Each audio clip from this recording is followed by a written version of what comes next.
diobatin apapun dengan cara apapun, kalau diri kita nggak kepengen sehat ya percuma.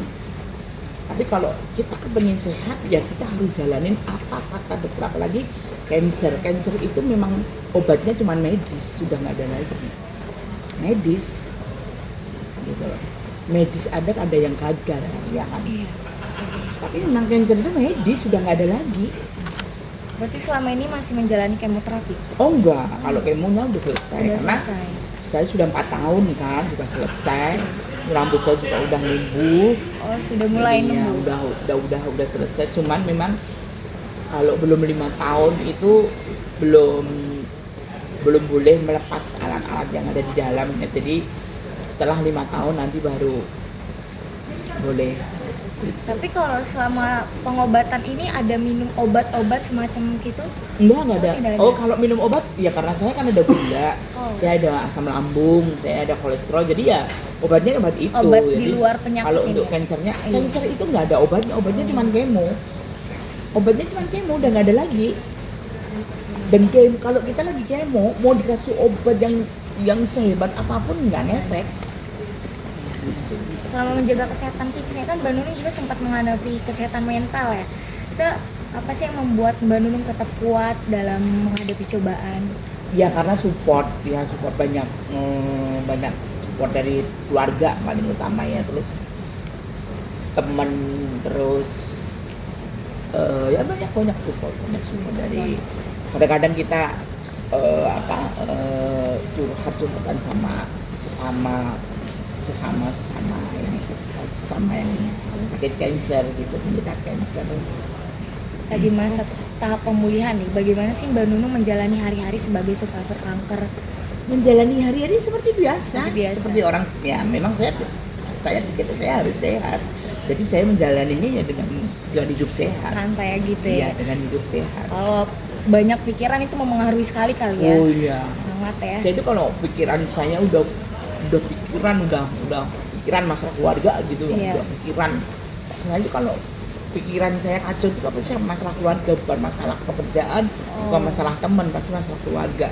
Itu udah kayak keluar semua. Ada yang sulit-sulit, ada yang ini, ada yang ini. Berarti mempengaruhi banget ya. Pengaruh Kalau banget. ada Asam masalah lambung gitu. naik.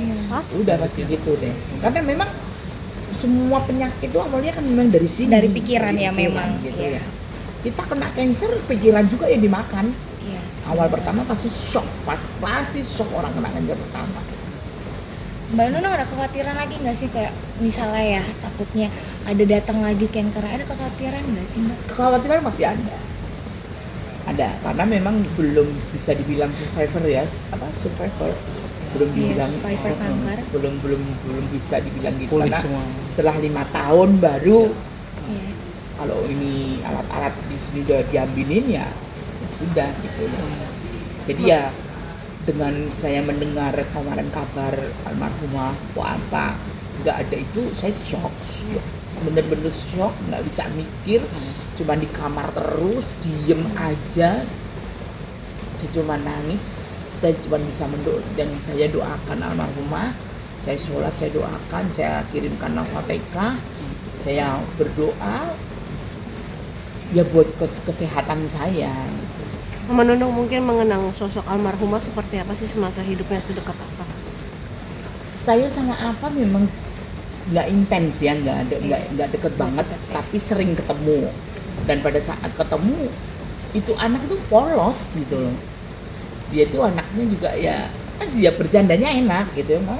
Iya, itu orang-orangnya ramah, grapya ya gitulah. Baik. Menurut Nah, saya baik. melihat dan mendengar waktu beliau ternyata kena cancer juga, mungkin Mami sendiri kaget nggak sih? Saya nangis. Walaupun waktu itu dia curhat sama saya kena juga mantu. Saya lemes, saya diem, karena saya memikirkan bahwa dia lagi hamil gitu. Iya. Lagi hamil gitu loh.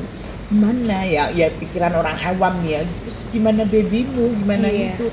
Saya kalau ya selalu nanyakan gimana babymu, baik-baik aja mami, ya udah gitu, sampai melahirkan. Akhirnya dia melahirkan dengan selamat, dia melahirkan dengan dan anak-anaknya sehat-sehat, dan almarhumah sendiri juga sehat kan. Ya kalau kesininya takdir mengatakan lain kan kita nggak ngerti ya. Nah, Mam, ini kan mendengar dari pihak keluarga ternyata Pak Alfa sendiri lebih memilih untuk menyelamatkan anaknya dibandingkan dirinya sendiri ini. Iya, Ini saya seperti apa, dengar Mam? bahwa Pak Alfa lebih apa menginginkan anaknya, pokoknya dia selalu, kalau dibilang dokter dia selalu selamatkan anak saya.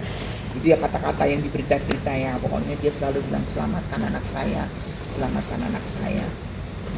Mungkin Pak Alfa sendiri tahu akibatnya nanti gitu ya, cuman ya dia tetap tegar, dia tegar. Yang penting dia anaknya selamat. Ya itulah mungkin yang bisa dibilang apa ya, sahid ya. Sahid ya, udah surga lah. Nanti surga sudah menjamin Pak Alfa. Sosok Amin. sosok almarhumah di mata Mami Nunung Baik, anaknya baik, sopan, terus ceria, nggak ada sedih-sedihnya, itu ceria banget. Ya, udah ya Mas. Mbak terakhir ini keputusan kan pindah ke Solo ya. Ini keputusannya itu untuk mengurangi beban kerja atau emang supaya pemulihan Enggak aja? pindah di Solo. Kemarin itu aku lagi layar lebar, beberapa layar lebar, aku capek. Terus aku pulang ke Solo gitu loh. Aku masih tinggal di Jakarta, Masih di Jakarta kos, berarti. masih. Cuman kemarin karena habis kerja berapa bulan itu, alhamdulillah dapat layar lebar.